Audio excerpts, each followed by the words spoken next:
پھر اگر آپ کو سماج کے دباؤ کی وجہ سے یا کچھ اور وجوہات کی وجہ یہ جو سے آپ بات کر رہی تھی نشہ استعمال کرنے کی، کیا یہ جو گولیاں نشے کی ہم استعمال کرتے ہیں، بعض لوگوں کو عادت ہوتی ہے پھر وہ بڑھتی جاتی ہے، جی یہ کیا ایسی چیز کو بھی نشہ سمجھنا چاہیے کہ نہیں؟ اچھا، یہ آپ نے بڑی زبردست بات کی ہے، کیونکہ اس میں سب سے بڑی امپورٹنٹ چیز یہ ہوتی ہے کہ عالمی دائرہ صحت WHO کے مطابق، جس کو ہم ڈرگ ڈپینڈنس کہتے ہیں، منشیات یا نشے کی عادت، اس کے کچھ کرائیٹیریا ہیں، جس میں سے ایک یہ ہوتا ہے کہ آپ کو وہ نشہ تھوڑی دیر بعد کم ڈوز میں یا کم مقدار میں اثر نہیں کر رہا ہوتا، اور آپ کو اس کی ڈوز یا اس کی مقدار آہستہ آہستہ بڑھانی پڑتی ہے۔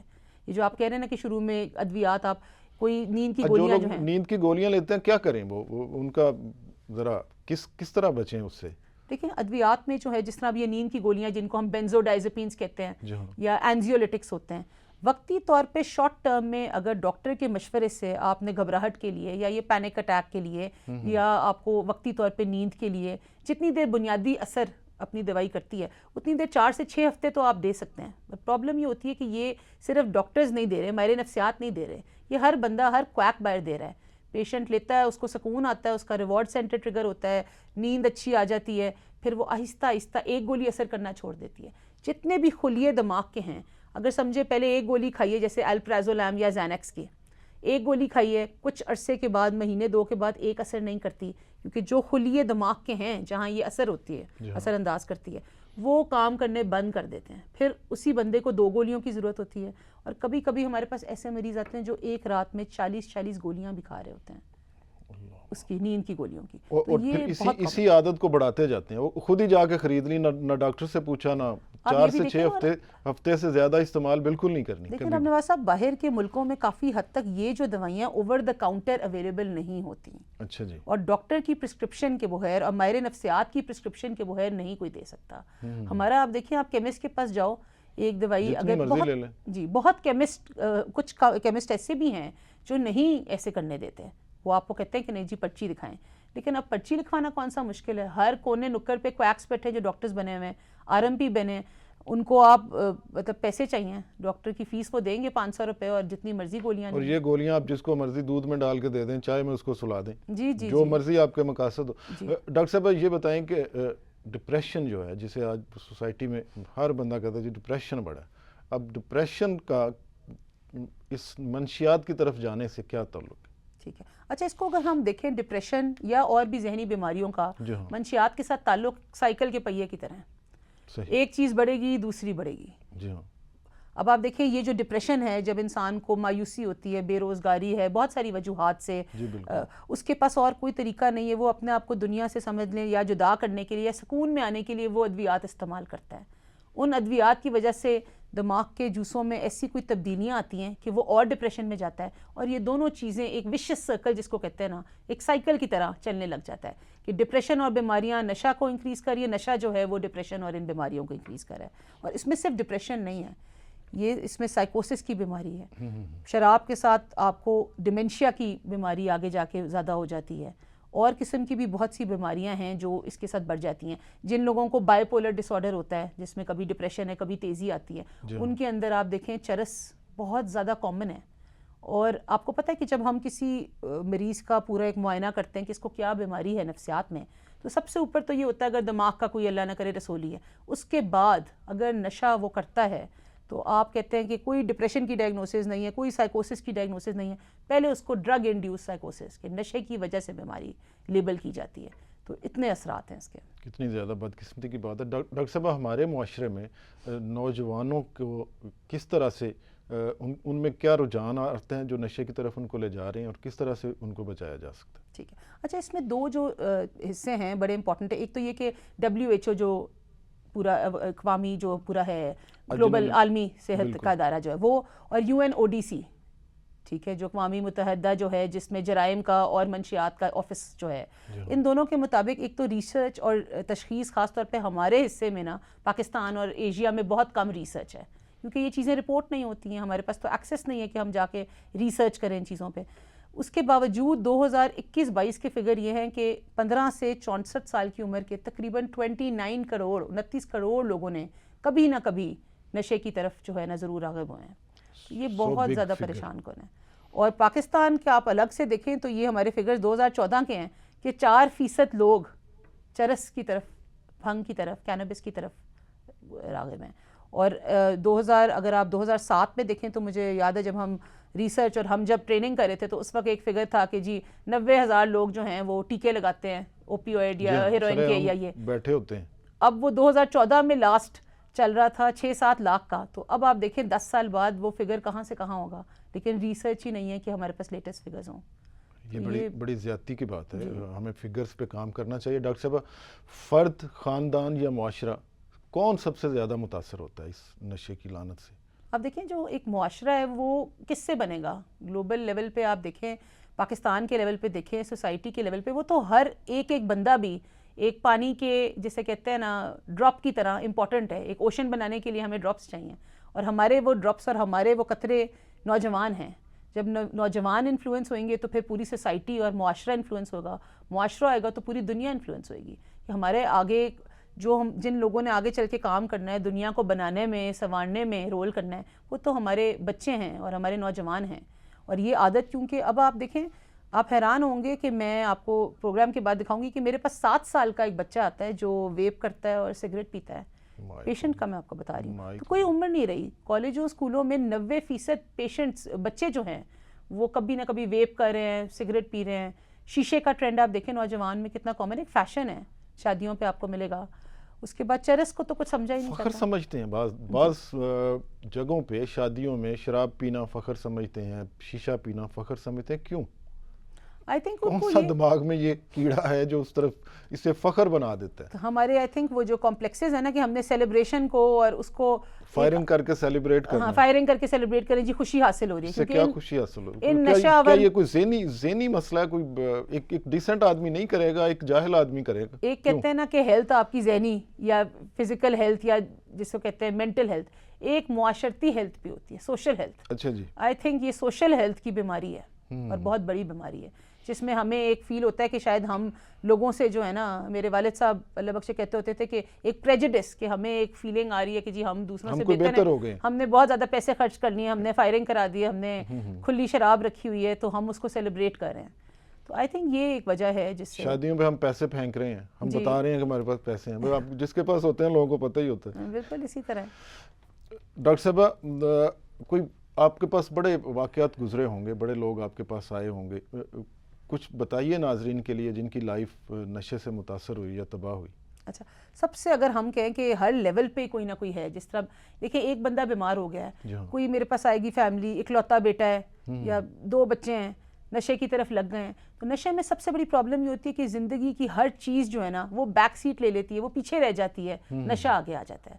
اب اس کا سب سے جو گہرا تعلق یا ایگزامپل اگر آپ کو میں پریکٹیکل بتاؤں وہ یہ ہے کہ جو نشہ کر رہا ہے، اب یہ نشہ آور چیزیں بڑی مہنگی ہوتی ہیں، زیادہ تر باہر کے ملکوں سے آنی ہے، اسمگل ہو کے آنی ہے. پروفٹ ہی بے بہا ہے تبھی تو یہ ہوتی ہیں، وہ بیچتے ہیں. پہلے شروع میں اکثر میں نے تو یہ بھی، اب پچھلے دنوں ایک ریسرچ چل رہی تھی تو ہم دیکھ رہے تھے کہ چھلیوں والے اور یہ جو لوگ ہوتے ہیں جو اسکولوں کے باہر ہوتے ہیں، شروع میں وہ بچوں کو مفت میں دیتے ہیں. Oh my God. اس کے بعد آہستہ آہستہ جب بچے کو عادت ہو جاتی ہے، پھر وہ 500 روپے لے کے کر کے خریدتا ہے، پھر 1000 روپے کر کے، پھر گھر سے کیونکہ پیسے اتنے ملنے نہیں ہیں، یہ میں آپ کو ہائر کلاس نہیں، مڈل کلاس، لوور کلاس کا بتا رہی ہوں، پھر وہ گھر کی چیزوں کو بیچنے لگ جاتے ہیں، تو چوری کی طرف چلے جاتے ہیں. آپ کو پتہ ہے ایک دفعہ چوری شروع ہو جائے پھر وہ چلتی ہے. پھر چوری سے کام نہیں بنتا، ذرا نوجوانی میں جاتے ہیں، پھر اس کے اندر ڈاکے شروع ہو جاتے ہیں. تو ایک بندہ جو جرائم کی طرف اس کے ساتھ جاتا ہے نا، آئی تھنک اس سے بڑا اثر کوئی نہیں ہوتا. پھر نشے کی حالت میں آپ دیکھیں آپ کی ذہنی توازن کھو بیٹھتے ہیں. آپ اس حالت میں تشدد کرنا، جسمانی تشدد، یہ ختم ہو جاتا ہے ڈفرینس کہ جی یہ میرے ماں باپ ہیں، کہ میرے دادا دادی ہیں، کہ میری بہن ہیں. ان کو تو ہوش ہی نہیں ہوتی. آپ نے دیکھا شراب میں جو ہے انٹاکسیکیشن جس کو ہم کہتے ہیں، اس کی حالت میں، یا چرس کے ساتھ یا پاؤڈر کے ساتھ، یا اب آج کل لیٹسٹ یہ جو آئس کرسٹل میتھ آئی ہے، اس میں پیشنٹ تو اپنے اندر نہیں ہے، اس کو تو ہوش نہیں ہے انٹاکسیکیشن کے اندر کہ میں کس کے ساتھ کیا بات کر رہا ہوں. تو اس میں وہ اکثر اوقات میں آپ کو مار کٹائی چل رہی ہوتی ہے، گھر کی چیزیں توڑ دی ہوتی ہیں، گھر کی چیزیں بیچتی ہوتی ہیں. پھر یہ لڑکے جب آپس میں مل جاتے ہیں تو وہ کرائمز کی طرف بہت زیادہ جاتے ہیں. ڈاکو یہ جو ہیں ان میں آپ کو دیکھیں گے اکثر اس طرح کے کیسز نکلیں گے، فائرنگ، گنز، یہ ساری. تو یہ ایک شخصیت کی پہلو بن جاتا ہے اور یہ پھر آہستہ آہستہ اثرات ہوتے ہیں. کیا کریں بطور پیرنٹس کو کیا ایڈوائز کریں؟ کس طرح وہ بچیں؟ حکومت کیا کرے؟ معاشرہ کیا کرے؟ کس طرح سے ہم اس لعنت کو کم از کم کریں اور ختم کریں؟ سب سے بڑا مسئلہ تو یہ رب نواز صاحب کہ کسی بھی چیز کا اگر آپ نے کوئی کنٹرول کرنا ہے سب سے پہلے تو آپ کو اس کو تشخیص کرنی ہے اور آپ کو جس کو کہتے ہیں نا بیبی سٹیپس یا چھوٹے چھوٹے قدم لینے ہیں. آپ اتنی بڑی پلاننگ کر کے کہ جی ہم پالیسی بنا رہے ہیں, پالیسی تو تب فائدہ کرے گی آپ نچلے لیول پہ کنٹرول کریں گے تو ہوگا. اس کا تعلق صرف ایک نشے کے ساتھ نہیں ہے. آپ یہ دیکھیں ہمارے جو بارڈرز کے کراس جو چیزیں یہ جس طرح یہ افیم جو ہے یہ آپ کو پتہ ہے یہ اس میں اگتی ہے, یہ جس طرح پہلے افغانستان کے بارڈر کے ساتھ یہ ایشو ہو رہا تھا. اب آپ نے حکومت کے لیول پہ الگ چیزیں جو پالیسی میکنگ آپ نے کرنی ہے, سزا جو جن کو دینی ہے ان کو کوئی سزا اس چیز کی ہوتی نہیں ہے, علاج اس کا پراپر ہوتا نہیں ہے. اور انفارچونیٹلی ایک چیز جو میں اس میڈیا کے تھرو خاص طور پہ آگاہی کروں گی, ریہیب سینٹرز جو ہیں, آپ کو پتہ ہے بہت سارے لوگ ہوتے ہیں پیشنٹس آتے ہیں 6 مہینے سے ریہیب میں رہے ہیں, 9 مہینے سے. کچھ ریہیب سینٹرز تو بہت اچھا کام کر رہے ہیں کہ انہوں نے اس کی ٹریٹمنٹ بھی کی اور اس کو لانگ ٹرم بھی کیا سائیکالوجسٹ میں, لیکن کچھ ایسے ہیں جن میں ساتھ سے ماہر نفسیات نہیں ہیں. یہ ایک ٹیم ورک ہے جس پہ ماہر نفسیات سائیکائٹرسٹ جو ہے وہ بھی شامل ہے, سائیکالوجسٹ بھی شامل ہے, سوشل ورکر بھی شامل ہے, گھر والے بھی شامل ہیں. ماہر ذہنی امراض ساتھ ہوں. جی سائیکائٹرسٹ ساتھ ہوگا تو وہ آپ کو ٹریٹ کر سکے گا کہ جس میں دوائیوں کی استعمال کی بھی ضرورت پڑتی ہے اور سائیکو تھراپی بات چیت کے علاج کی بھی ضرورت پڑتی ہے, اور پیرنٹس کا بھی ایک رول ہوتا ہے. آج کل پیرنٹس کے لیے بھی روکنا بڑا مشکل ہو گیا ہوا کیونکہ وہ بچوں کو خوش کرنا چاہتے ہیں, وہ چاہتے ہیں کہ جی اچھا جی ایک ہی بچہ ہے اس کو ہر چیز دیں, بے وجہ بہت زیادہ پیسے دینے اور بگاڑنے کا بھی نقصان ہے. پھر یہ بچے اکثر نشے کی حالت میں باہر نکلتے ہیں, امیر گھروں کے ہوتے ہیں, گاڑیاں مارتے ہیں, لوگ مر جاتے ہیں ان سے, پھر وہ کورٹ کچہری کے چکروں میں پیسے لگا دیتے ہیں, تو وہ ایک وشس سائیکل بن جاتی ہے. اور پورے آپ امیجن کریں ہر لیول پہ اس کے کیا نقصانات ہیں.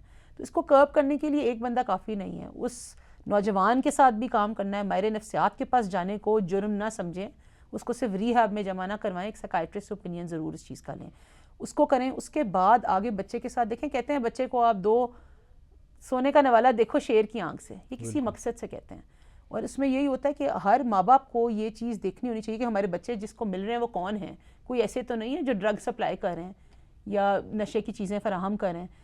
ان کے دوست کون ہیں, جن گھروں میں بچے جا رہے ہیں وہ کیا اکثر بچے مل کے انہوں نے ایک نئی پارٹی بنا لی ہوئی ہے, کسی دوست کے گھر میں جا رہے ہیں, بیسمنٹ میں بیٹھے ہوئے نشہ ہو رہا ہے. یہ اتنا زیادہ کامن ہوتا ہے, دیر تک جاگ رہے ہیں. بالکل اسی طرح کوئی اس وقت ان پہ چیک نہیں پیرنٹس کا یا دوسری. اور اگر کسی کو نوجوان میں خاص طور پہ, کیونکہ کچھ ایسی چیزیں ہوتی ہیں جو پرسنالٹی یا شخصیت کی تبدیلیاں نظر آنے لگ جاتی ہیں بچے میں, کچھ بیماریاں ہوتی ہیں, سائیکوسس کی بیماری یا کچھ علامتیں, بچہ اپنے آپ سے باتیں کر رہا ہے, بچہ شک و شبہات شروع کر دے, بچہ زیادہ ڈپریشن میں چلا جائے. ایک بچہ جو ذہنی طور پہ بڑا تیز ہے, اس نے میٹرک میں او لیولز میں بڑے اچھے مارکس لیے, اس کے بعد ان کو لگے اچانک رجحان پڑھائی کی طرف نہیں رہا, تو یہ ماں باپ کے لیے ریڈ فلیگز یا نشانیاں ہیں, اس کو پہچانیں اور ٹائملی اس کی ٹریٹمنٹ کرانے کے لیے. آپ کو پتہ ہے بہت سے ڈرگ ٹیسٹ ہوتے ہیں پیشاب کے ذریعے, خون کے ذریعے, جن سے پتہ کیا جا سکتا ہے کہ بچے اس کی طرف ہیں کہ نہیں ہیں. وہ اس کا ٹیسٹ 30 دن پازیٹیو آنے والے ٹیسٹ بھی ہوتے ہیں.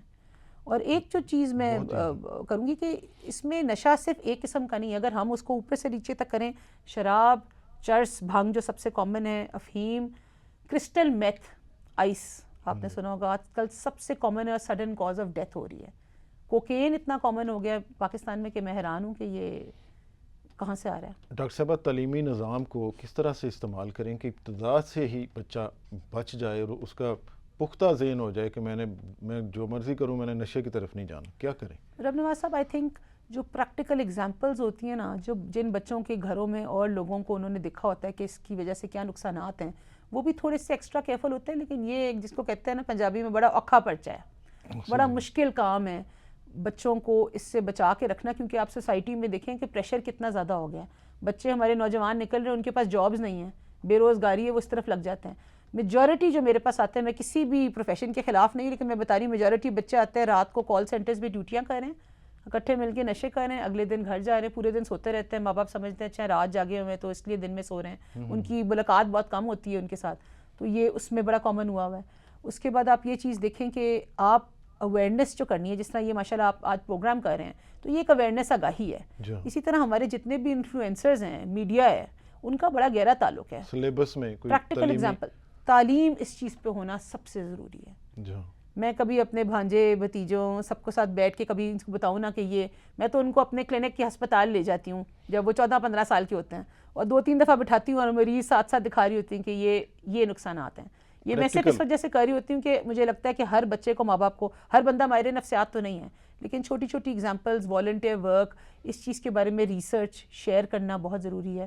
انفلوئنسرز اور جو ہماری میڈیا سیلیبریٹیز پرسنالٹیز ہیں ان کی اس چیز کی اویئرنیس بہت ضروری ہے کہ وہ اس کو کریٹ کریں. انسٹاگرام ہے, فیس بک ہے, سوشل میڈیا ہے. جو لوگ نشہ چھوڑنا چاہیں اور شکار ہو چکے ہوں, کیا کہیں ان کو, کس طرح سے بچائیں؟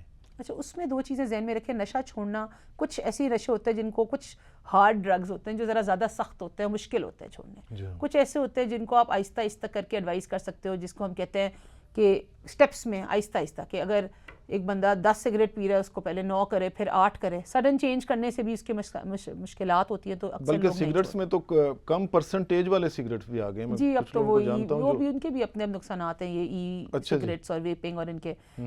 لیکن اب کم از کم جس کو کہتے ہیں نا ہم, ایک منشیات میں ایک ٹرم ہوتی ہے جس کو ہم کہتے ہیں ہارم ریڈکشن, کہ نقصان کی کمی.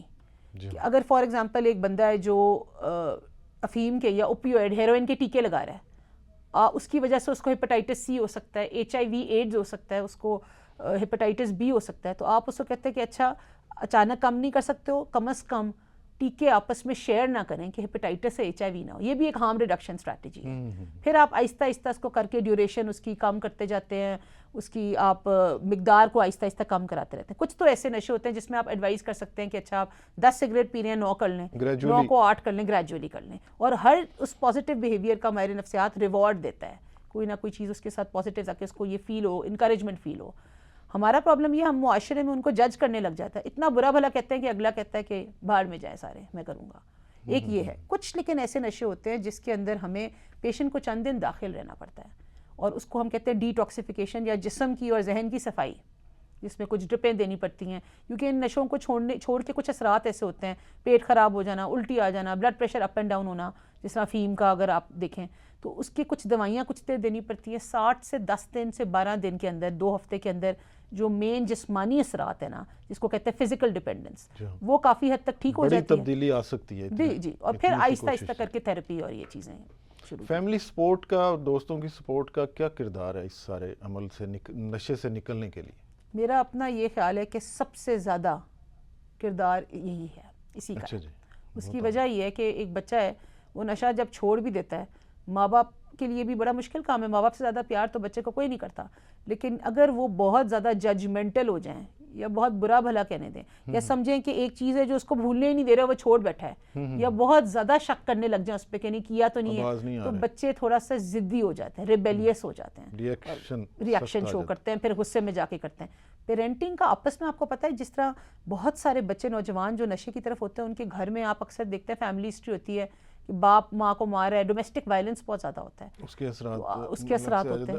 ڈاکٹر صاحبہ, آپ کا اتنا یہ خطرناک ایشو ہے اور ہم لوگ اس کو ریئلائز نہیں کروا سکے لوگوں کو, کیا میسیج ہے آپ کا, کس طرح سے بچیں, سوسائٹی کیا کردار ادا کرے, میڈیا کیا کرے, کس طرح سے ہم پراپرلی آگاہ کر پائیں اپنے لوگوں کو کہ اس سے بچنا ہے؟ آئی تھنک سب سے امپورٹنٹ چیز تو وہی ہے رب نواز صاحب, کہ جتنی زیادہ ہم ایجوکیشن کریں گے اپنی یوتھ کی, اپنے نوجوانوں کی.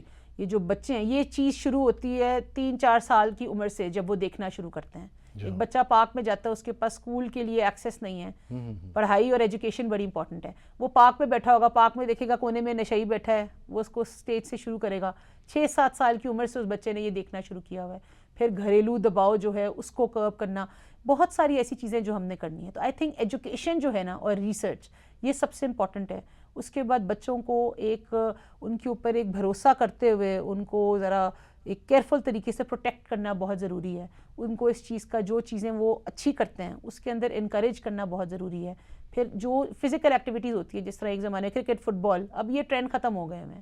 آپ ایسے ان کا رجحان ایسی چیزوں کی طرف کریں, ایکٹیویٹیز کی طرف, جس میں ان کو یہ نہ لگے کہ صرف پڑھائی کرنی ہے اور گھر میں رہنا اور پریشر. اور ایک جو سب سے امپورٹنٹ پیغام ہے نا, میجورٹی لوگ جو اس کی طرف جاتے ہیں وہ پڑھائی کا پریشر بھی ہوتا ہے. مقابلہ اتنا زیادہ ہو گیا, کمپٹیشن نوجوانوں میں, ان سے کوپ نہیں ہوتا. نمبروں کی جو گیم ہے نا, کہ 200 نمبر اس کے آگے, 202 اس کے آگے, 2 نمبروں پہ ایک ماں باپ کا بھی اتنا پریشر ہے کہ بچے اس طرف پھر ہو جاتے ہیں, نشے کی طرف چلے جاتے ہیں. ڈاکٹر صاحب, آپ نے ڈائلاگ کے لیے وقت دیا, میں ڈائلاگ کی ٹیم کی طرف سے آپ کا شکریہ ادا کرتا ہوں. بہت مہربانی. ناظرین, نشہ جتنی خطرناک چیز ہے, ہم سب کو مل کے نہ صرف اپنے تعلیمی سلیبس میں اس کو شامل کر کے ایک ایسی جدوجہد کرنی چاہیے جس سے ہمارے معاشرے میں اس لعنت سے چھٹکارا پایا جا سکے. اجازت دیجیے, اللہ حافظ.